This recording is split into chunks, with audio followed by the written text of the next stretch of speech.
Lots of stories going on around in the world of sports. And we have Udoka Njoku, who dreads the presence of Johansson and Oselge, by the way. Thankfully, they're not here. Good morning, Udoka. Good morning, blessings. Good morning, Olive. Great to see you, beautiful ladies, this morning. It will be great. It has to be great. It has to be great, of course. Joe is not here. Just about Udoka, 4 days. there's a lot of sad news happening.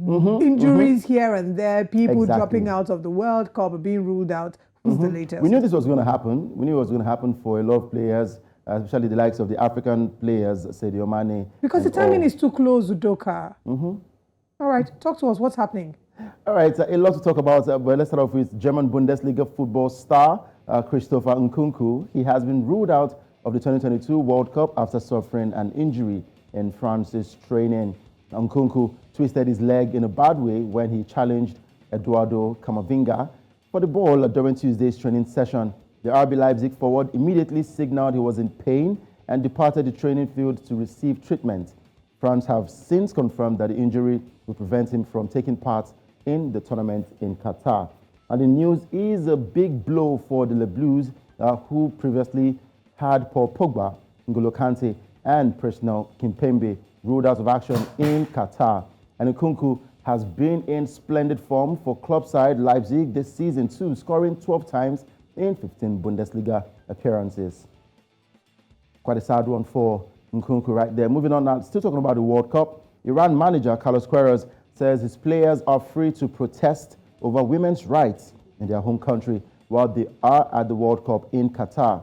A protest against Iran's clerical establishment came to light 2 months ago after the death in custody of Mahsa Amini, a 22-year-old female who was detained by morality police for allegedly breaking the strict rules around the head coverings. Queiroz also said any protest by his players must conform with the World Cup regulations.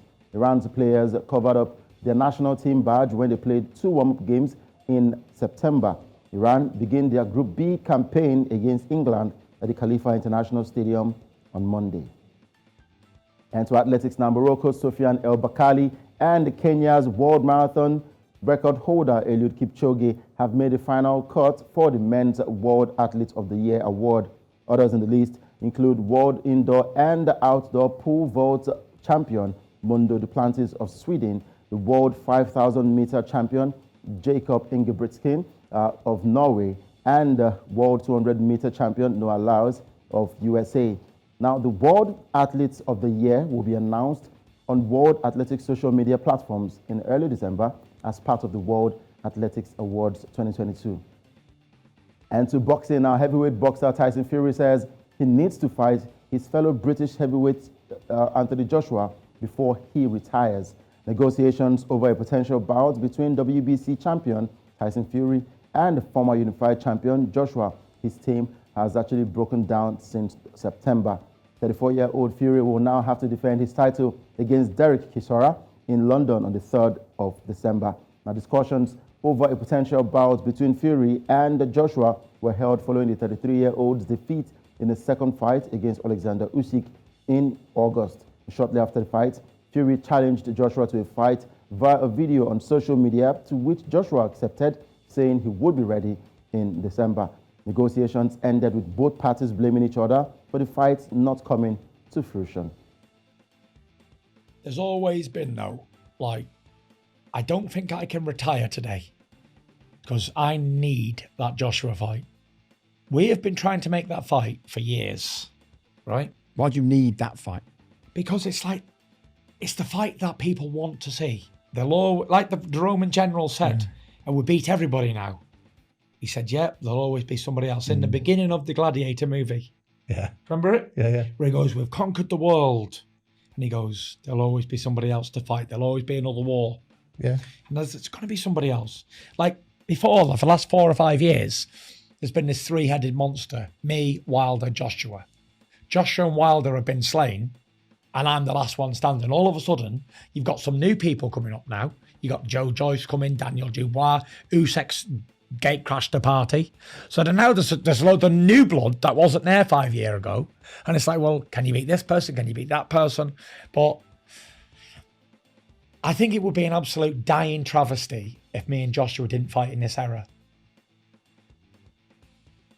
A dying travesty if Joshua and Fury don't get to happen. Of course, the fans are looking forward to that one, and Fury also looking forward to fighting Anthony Joshua before he retires. Switching to tennis now, Spanish tennis great Rafael Nadal's hopes of a first ATP Finals title are over after he was knocked out of the tournament in the group stage.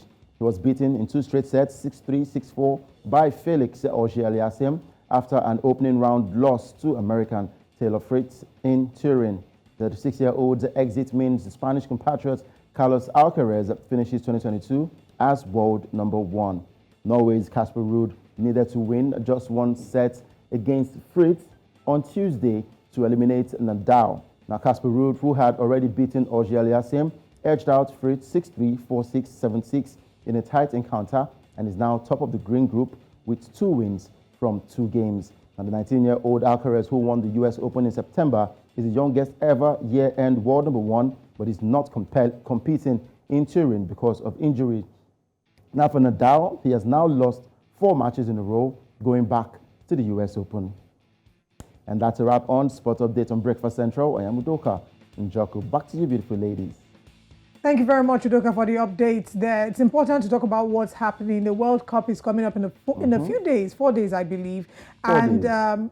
That story you took about players being asked to protest according to stick to guidelines, the World Cup guidelines. It's an important story because, yes, we do know that the FIFA president had written to the nations participating in the World Cup asking them to stick to football.